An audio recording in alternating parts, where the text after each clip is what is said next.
This is my passion. This is Ike's Outdoors.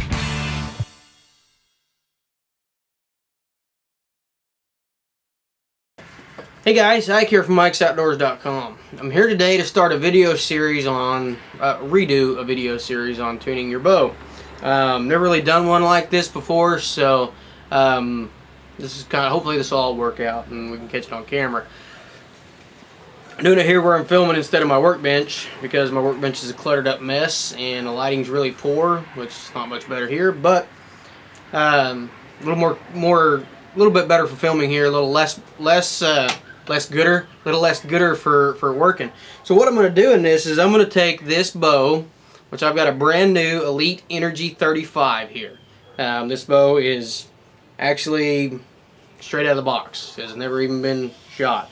I did press it and put two things on there that I'm not going to show you, but I pressed it and I put this cable slide on here because I'm going with black and pink. I'm going to put some pink accessories on here. I know that's pretty manly. I don't know why. I've just never done black and pink before. So anyway, I'm putting pink. I put a pink cable slide on here, and I put a pink peep sight in here. And on the peep sight, I put in a G5 Metapeep, which is a 3/16. I like the G5 Metapeeps. They're pretty tough. I like the 3/16 size because I can see well out of it. It's about the same size as my housing, so I get a good consistent anchoring spot each time. And the reason I'm not showing this is because you need to follow your manufacturer's suggestion on how to press your bow. Your bow is different than mine. Your bow press is different than mine. You need to follow their suggestions. So I'm not going to show you how to press your bow. But the first thing I normally do when I get a bow is go ahead and put my peep sight in there. It's just the first thing I do. You can do whatever of these steps you want first, but I go ahead and I always put my peep sight in first. I don't know why. And this one's already served in, but I normally don't serve it in until I get it comfortable and I get it in a position that I want it to be. I got mine pretty much where I want it, so that's just the first thing I do normally. Actually the second thing I do, and like I said, you can do this however you want to. You can go ahead and put your stabilizer on here. You can go ahead and put your sights on here, or whatever you want to do. I like to wait till do those things to last because they just seem to get in the way. The first thing I normally do after I put my peep sight in is go ahead and put my rest on. And what I've got here is I've got a Trophy Taker Shaky Hunter, and you're going to see there's not going to be a whole lot to this, to my rest installation. I'm not going to do a whole lot of stuff to it right now. Actually, I need to loosen it up and make a little adjustment to it. Okay, so the first thing I'm going to do is I'm actually just going to take this thing. Normally if you got a bow vise, that would be a heck of a lot better, but do what we got to do here. And I'm just going to bolt it on here. And really right now I'm not paying much attention to where the forks are or where the launcher is on this rest. And I'm using a Shaky Hunter because this is going to be my 3D bow. If it's going to be a hunting bow, I'd use a little bit more of a capture style rest. But this Shaky Hunter is going to be fine. Actually, I really like it for doing 3D. So first thing I'm going to do here is actually put my, like I said, I'm not going to worry about where my launcher is right now. What I'm worried about is this block right here on the side, which you'll be able to see on your rest. I want that block to be nice and level, and then I'll make my adjustments as far as my elevation on the actual rest itself. So the first thing I'm going to do is try to get that block nice and level, and you'll notice I'm not going to use a whole lot of tools when I do this. Most of this stuff's going to be done good old-fashioned eyeball. So I've got that pretty much where I want it. I'm going to go ahead and lock that thing down and get it nice and tight. You can see this thing does not have a D-loop on it yet. So what I'm going to do is I'm going to take this Shaky Hunter and I'm going to put it up, and I'm going to use a bow square, and I'm actually going to put the bow square on the string and get it level with my burger hole. Now my burger hole is the hole that I put this bolt right here in. So I'm going to have this level with my burger hole. Once I get it level with my burger hole, I'm going to raise my Shaky Hunter up, and it looks like it's just a little bit too high. So I'm going to make my adjustments. You can see it kind of lifting the arrow up. I'm going to make my adjustment on this Shaky Hunter as far as elevation goes now, and get the elevation set right on it. I like this Shaky Hunter too because it's got a micro adjustment to it, so I can just loosen it up, turn this knob a few times, and once I think I'm getting close, I tighten it back up,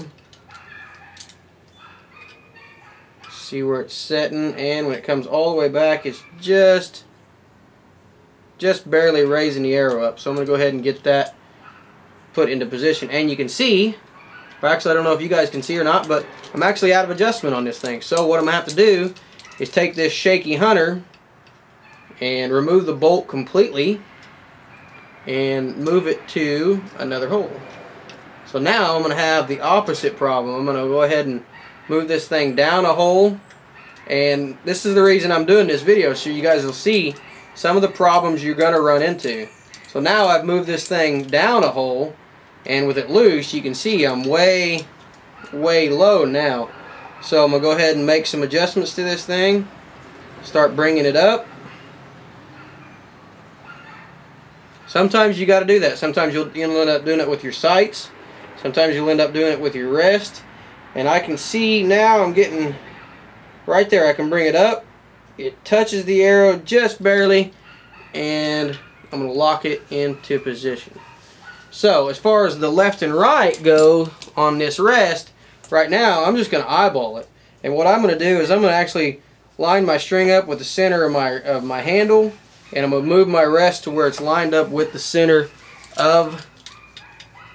with the string and the handle. And there's other techniques to doing this. It's just what I do, and the reason why I'm doing it right now is just eyeballing it is simply because I'm going to tune this all out later.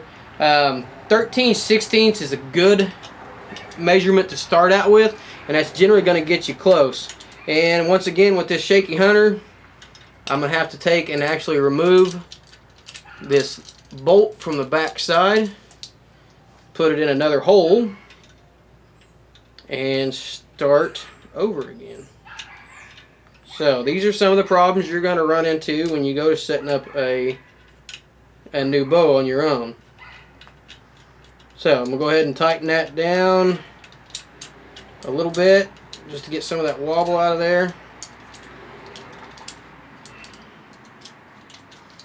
Pop this thing back up and start adjusting it back over the other way now.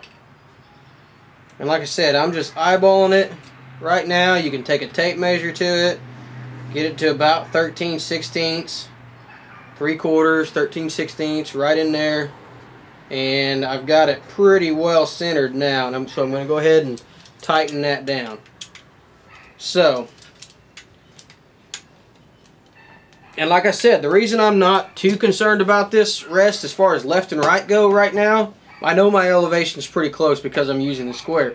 Left and right, I'm going to tune it out later, and we're going to show you that. I'm going to do some, I'm going to do some modified French tuning, and I'm going to tune all of my left and right problems out. I'm going to broadhead tune, and I'm really going to fine tune that left and right out. So I've got her pretty close to being centered, and I'm going to go ahead, and while I've got this on here, I'm going to take a pen, a marker, something that's not black, and I'm going to take, I got a purple one, and I'm going to mark right above and right below my knock.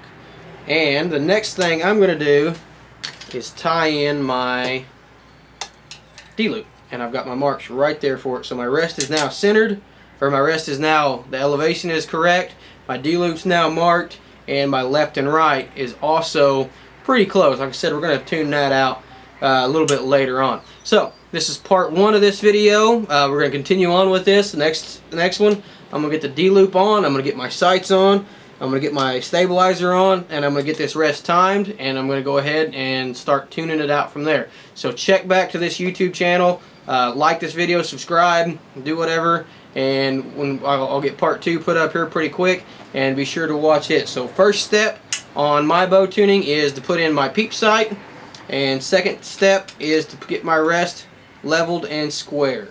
So for more product reviews, how-to videos, and part two of this, be sure to subscribe to our YouTube channel, and be sure to check us out at ikesoutdoors.com. Appreciate you guys watching.